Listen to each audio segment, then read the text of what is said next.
അപ്പോൾ എല്ലാവർക്കും ഹാപ്പി വിഷു. നമ്മുടെ കല്യാണം കഴിഞ്ഞിട്ടുള്ള ആദ്യത്തെ ദുബായിലുള്ള വിഷു ആയിരുന്നു അത്. കുറച്ച് പരിമിതികളുണ്ടായിരുന്നു സെറ്റ് ചെയ്യാനായിട്ട് കാര്യങ്ങളൊക്കെ, സാധനങ്ങളുടെ അവൈലബിലിറ്റി, പിന്നെ അവിടെ സെറ്റ് ചെയ്യാനായിട്ടുള്ള കാര്യങ്ങൾ, അങ്ങനത്തെ കുറച്ച് പ്രശ്നങ്ങളുണ്ടായിരുന്നു. പക്ഷേ നമ്മളെ കൊണ്ട് പറ്റുന്ന പോലെ നല്ല സമാധാനമായിട്ടുള്ളൊരു കണി തന്നെയായിരുന്നു. അത് കഴിഞ്ഞിട്ട് തന്നെ നമ്മൾ സദ്യ ഓർഡർ ചെയ്തിട്ടുണ്ടായിരുന്നു. ഇവിടെ സദ്യ കിട്ടുമായിരുന്നു, അപ്പോൾ അത് കഴിച്ചു.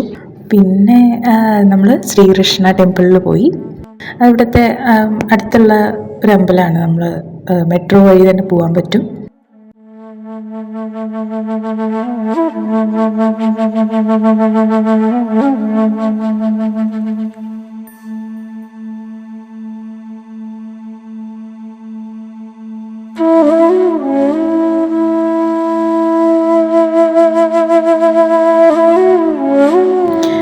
കൂടുതലും ആൾക്കാർ ഇവിടേക്കാണ് പോകുന്നത്, ശ്രീകൃഷ്ണൻ്റെ. ഇത് മോസ്റ്റ്ലി ഒരു നോർത്ത് സ്റ്റൈലിലുള്ളതാണ്, പക്ഷെ നമ്മുടെ എല്ലാവരും പോകാറുണ്ട് ഇവിടെ. അടുത്തും ഇത് തന്നെയാണ്. പിന്നെ അബുദാബിയിലുണ്ട് വലിയ അമ്പലം, അത് പിന്നെ ദൂരം ഉള്ളതുകൊണ്ടും എത്തിപ്പെടാനുള്ളൊരു ബുദ്ധിമുട്ടുകൊണ്ടും ഇവിടെ തന്നെയാണ്. പെട്ടെന്ന് പോകാനായിട്ടുള്ളവർ ഇങ്ങോട്ടാണ് പോവുക. വിഷു ആയതുകൊണ്ട് തന്നെ ഭയങ്കര തിരക്കായിരുന്നു കേട്ടോ.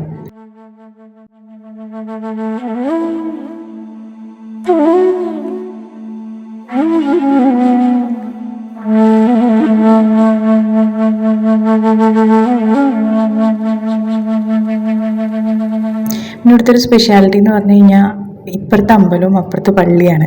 അത് കാണാനൊരു നല്ലൊരു നല്ലൊരു ആംബിയൻസാണ് ഇവിടുത്തെ. അപ്പോൾ നമ്മൾ അതേപോലെ തന്നെ പോയി പ്രാർത്ഥിച്ചു. നല്ലൊരു സമാധാനമായി. പുതിയൊരു വർഷം തുടങ്ങുകയല്ലേ, അപ്പോൾ എല്ലാവർക്കും നല്ലൊരു വർഷമാവട്ടെ. നല്ലൊരു സമ്പദ സമൃദ്ധി, ആരോഗ്യം, മനസ്സമാധാനം എല്ലാം ഉണ്ടാവട്ടെ. നമ്മളതുപോലെ അമ്പലം പോയി കഴിഞ്ഞ് വന്നിട്ട് അതിൻ്റെ ആ ചുറ്റുവട്ടത്തൊക്കെ കാണാൻ നല്ല ഭംഗിയാണ്. അൽഗുബൈബ ഇതേപോലെ നല്ല രസമായിട്ടുള്ളൊരു സ്ഥലമാണ്. അപ്പോൾ കുറച്ച് നേരം നമുക്ക് സമാധാനമായിട്ടിരിക്കാനും എല്ലാത്തിനും പറ്റുന്നൊരു സ്ഥലമാണ്.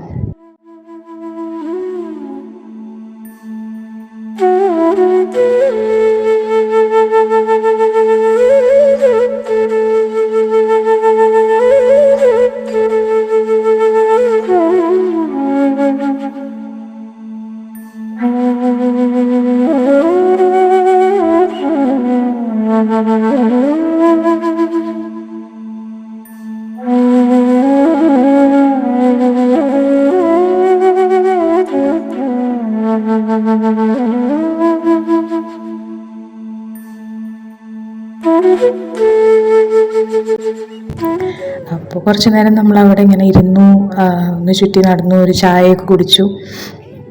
അങ്ങനെ പോയിട്ട് വന്നു. രസമായിരുന്നു.